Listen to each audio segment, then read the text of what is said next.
Hello, everyone. Welcome once again. My name is Moses, and you're on to the Bible Truth, where we'll give you nothing but the truth from the book of the Lord. I hope we're all doing very fine. Today, we want to talk about another very interesting topic. A topic that too many of us once a while talk about, want to use as vivid example for what is happening today. The idea is we still don't have any idea how to understand the Bible or what it says. The most what we just notice is there's always this ideology of reading out of context and not within context. That's how we miss too many things. When we read within the context of the book, we would always understand what a particular verse is talking about. So today we want to talk about Abraham's tithe or Abraham's tithing.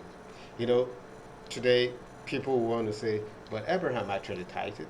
He actually did the tithes even before the law. So we are obliged to actually tithe. But the question we would always ask is if Abraham did all of that before the law, did he just do it because he wanted to do it, or something led him to do it, or he had a particular purpose why he had to do it?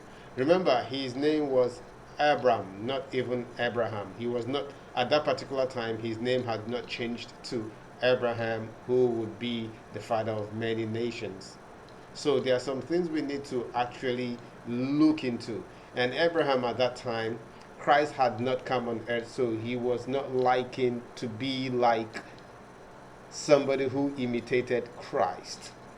So even if we were to say, oh, he also paid, supposedly Christ was not even there at that particular time, and God had not told him to do anything that he would have done in his own free will, as the case may be.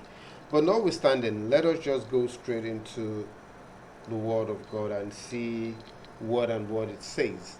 So, what we'll do now is I want us to read Genesis 12:4 and also Genesis 13:1 to 3. There's something I want to point out from there. After that, we'll go straight up into Genesis 14 where the whole tithing came up. So, we go to Genesis 12:4. Genesis 12:4. Genesis 12:4 says, So Abram departed as the Lord had spoken unto him, and Lot went with him, and Abram was 75 years old when he departed out of Haran. That's 4. Let's look at 13:1 to 3. 13:1 to 3. And Abram went up out of Egypt, he and his wife and all he had, and Lot with him, into the south. And Abraham was very rich. This is where I want us to look at, but let's complete it, then we'll come back to it. Was very rich in cattle, in silver, gold, and he went on his journey from the south to Bethel, unto the place where his tent had been at the beginning between Bethel and Hai. Now, Abraham 2 says Abraham was very rich in cattle, silver, and gold. Obviously, Abraham would have been very, very rich before God even blessed him, and because of his belief, he made him righteous, and he made a covenant between him and Abraham. So if we were saying before God made that covenant, before God changed his name, he was very rich in cattle, gold, and silver. That means he had money. Way back then, money was in either gold or silver, and people who had cattle at that particular time were supposedly rich people. And let's not also forget too, he also had servants, male servants, or as they either servants or they call them slaves, as the case may be. He had the money to buy all of this, so he was very, very rich. First point, he paying tithes did not make him richer than he was already, because he was already rich before he gave tithe. Too many people will say, when you give tithe today, you're going to be very rich. Test God and you're going to be rich. This person was already rich before time. That's counter number one. Now, let's go to the story. I would want us to read from 14, from 1 to the end. We read the whole story. We need to have an idea of what happened before he gave the tithe. With that, we will have an idea of what we needed to, or why we should not bring Abraham as the point of contact to who paid tithe and who didn't pay tithe. That's why I said most of the time it's always very easy. It's better you read a particular chapter properly to get the content. That is, you need to understand why that thing was written. You need to understand why this person did this. If not, you would just be jumping out of point and your conclusions will be zero. Now, let's do a very fast one. Genesis 14, starting from when? Do we start from 1? Okay, we'll start from 11, but if we read from 1 through to 10, there was actually war, and too many kings came around to actually do, it was more of war, and war. So let's take it from 10. And the vale of Sidon was full of slime pit, and the king of Sodom and Gomorrah fled and fell there, and they that remained fled to the mountain, and they took all the goods of Sodom and Gomorrah and all their victuals and went their way. And they took Lot, Abraham's brother's son, who dwelt in Sodom, and his goods, and departed. And there came one that had escaped, and told Abraham the Hebrew, for he dwelt in the plain of Mam, and the Amorite, brother of Eshon, and the brother of Aner, and these were confederates with Abram.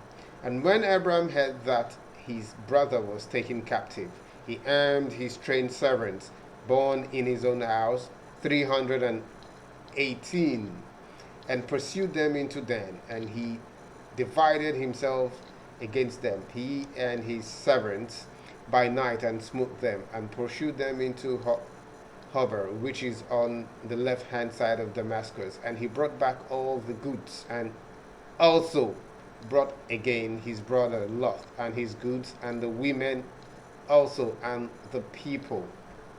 We continue. And the king of Sodom went out to meet him after his return from the slaughter of Chedorlaomer, and the king that were with him at the valley of Shiva, which is the king's dale. And Melchizedek, king of Salem, brought forth bread and wine. Okay, before we go to 18, Melchizedek. Now, look at this. 16 said, and he brought back all the goods, and also brought again his brother Lot and his goods. Let's understand this. He brought back all the goods. Which goods are we looking at? Because there are two different goods which the Bible said. He brought back all the goods. Which of the goods? We might get to know the goods while we keep on reading down. And also brought again his brother Lot and his goods. So the goods that were taken from Lot, the women and also the people that were taken, he actually took them. Because if we go up just a little, in 12, 12 said, and they took Lot, Abraham's brother's son, who dwelt in Sodom, and his goods, and departed. Nice one. Then 16 says, and he brought back all the goods.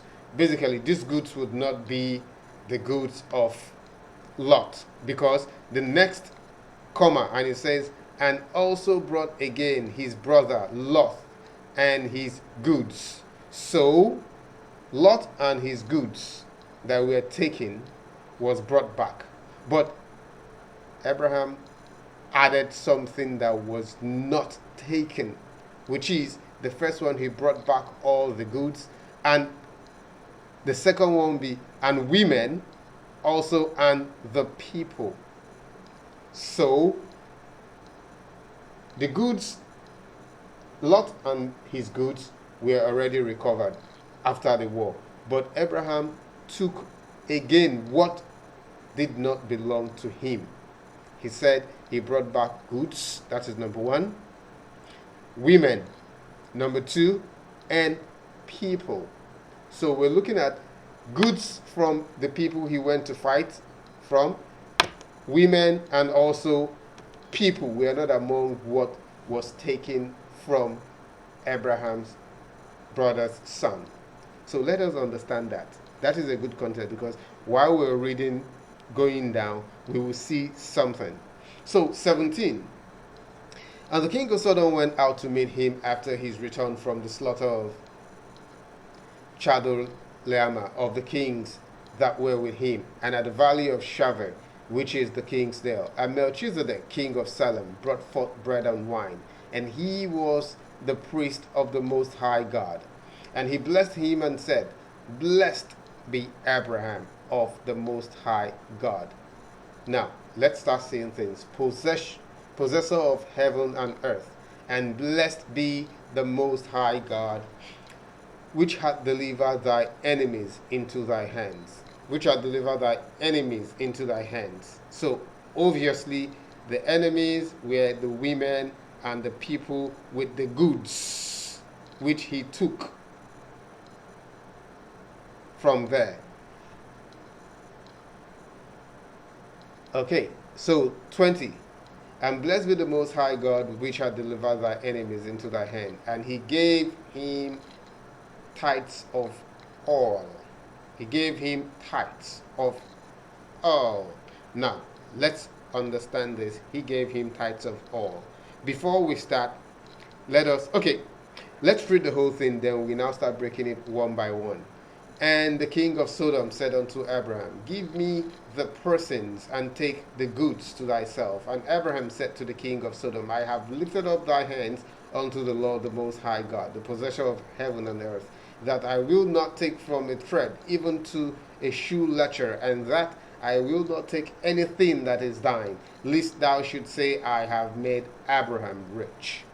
Save only that which the young men had eaten, and the portion of the men which went with me, Aner, Eshan, and Man, let them take their possession. This is all about Genesis 14, which gives a story of war. The war, because of the war, Abraham's brother's son was taken. Abraham organized his men from Aner, Eshan, and Man to go fight the battle to bring back who? Supposedly his brother's son, Lot. What now happened?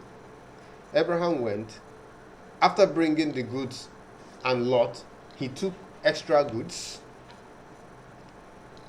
women, and people. That is number 1. Number 2, and 18, and Melchizedek, king of Salem, brought forth bread and wine, and he was the Most High priest. He was the priest of the Most High God, and he blessed him and said, Blessed be Abraham of the Most High God, possession of heaven and earth, and blessed be the Most High God, which hath delivered thy enemies into thy hand. And he gave him a tithe. Now, look at how this works. It's different from how the law works. The law was the 11 children of Israel will give tithe to one particular person, which is the Levite. 11 brothers will give tithes to one brother, being the Levite, because the Levite would have no possession on earth. Remember the story of the Levite, or the 12 tribes. When Moses brought them out of the land of Egypt, he went up to meet God for the 10 commandments, and when he came, they had already started building calf unto the people, because the people wanted to worship any particular god. And what happened?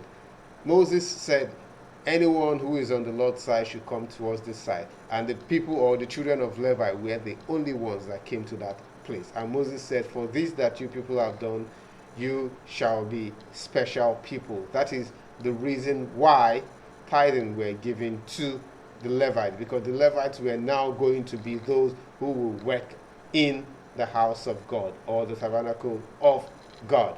Now, in this particular case, it's a different case. What makes it very different?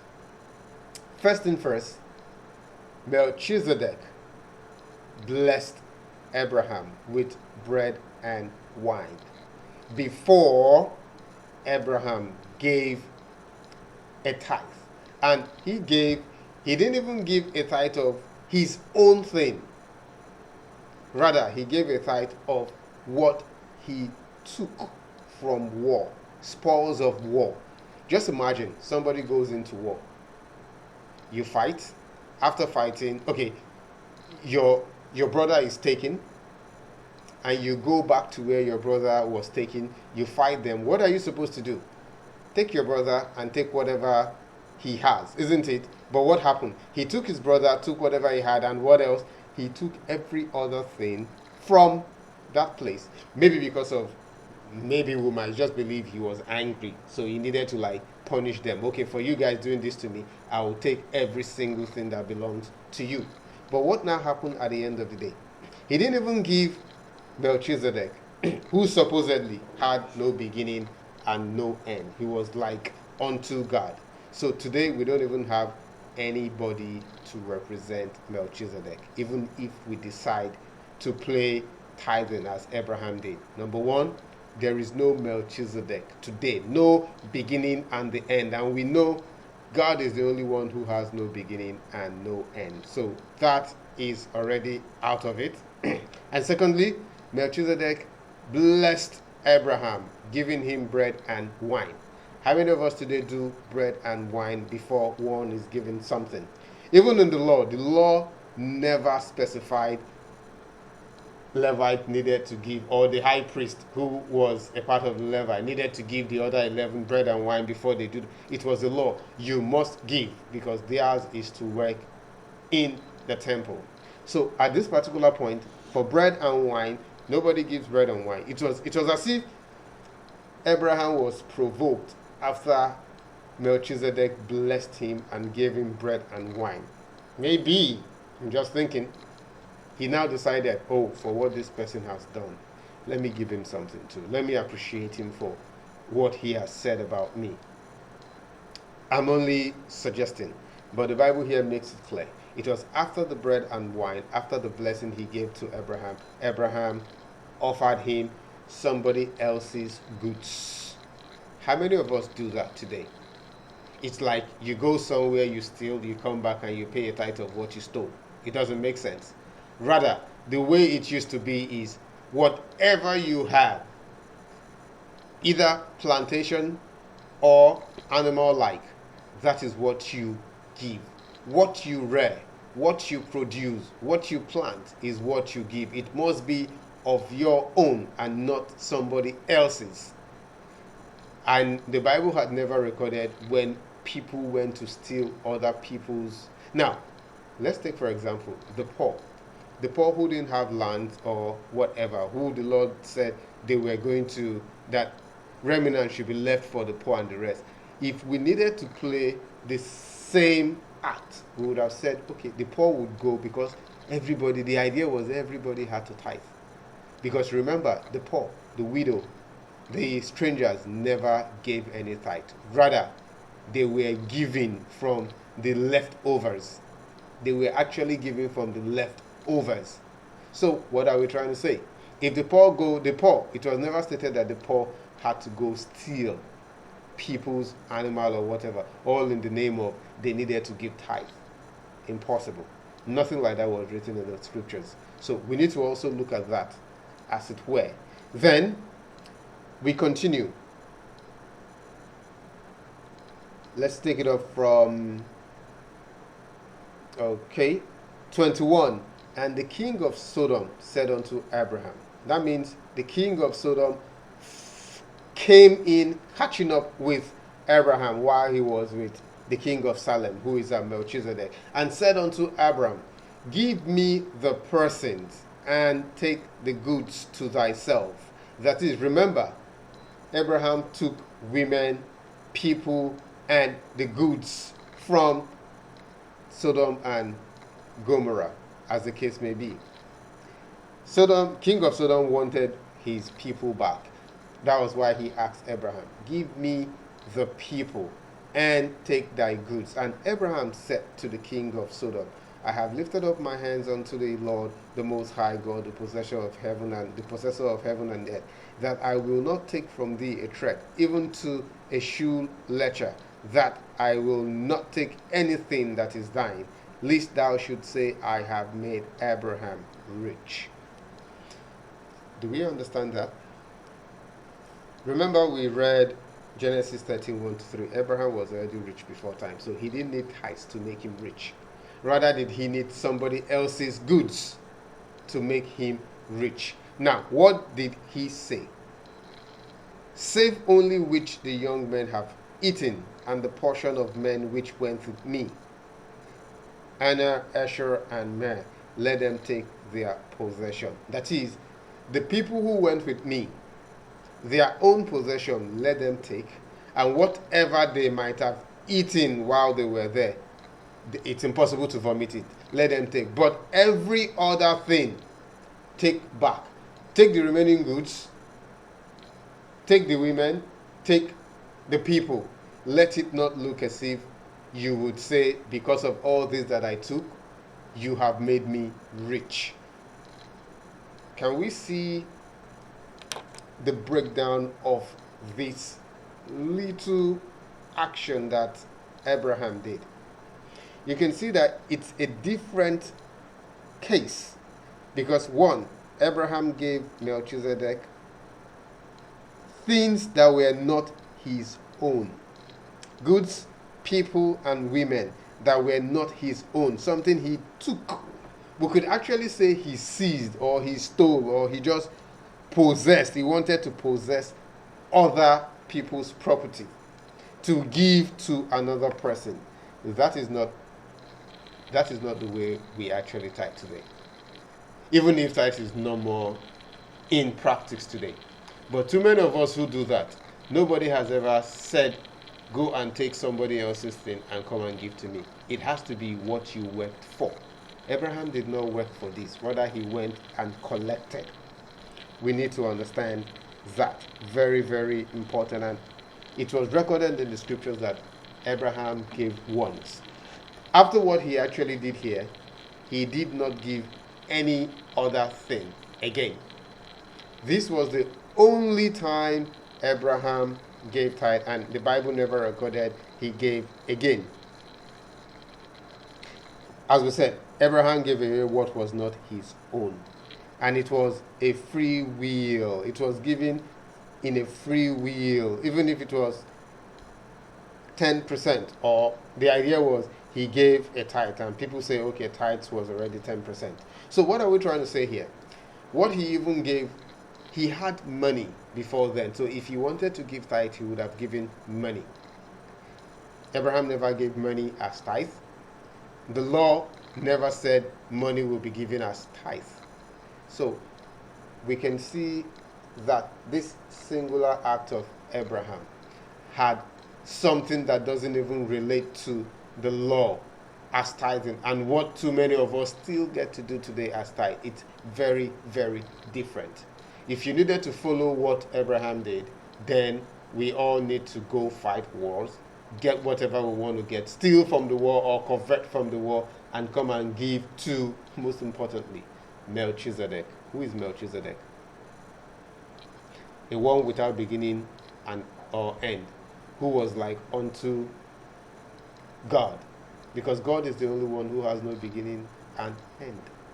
So you need to look for a physical Melchizedek to give him whatever you took from the war you went to fight.